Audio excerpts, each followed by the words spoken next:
Hi guys, welcome back to our channel.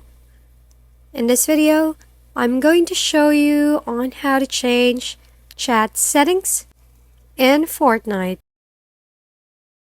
First, launch the Fortnite game on your device, then log in to your account. Now click your profile icon at the top, then select the gear icon with 3 lines to open the menu. And then click Settings. In the Settings tab, go to the Account and Privacy section, or the last option at the top. Here, scroll down to Social Privacy.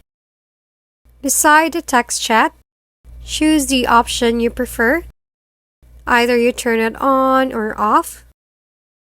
And that's how simple you can change your chat settings in Fortnite.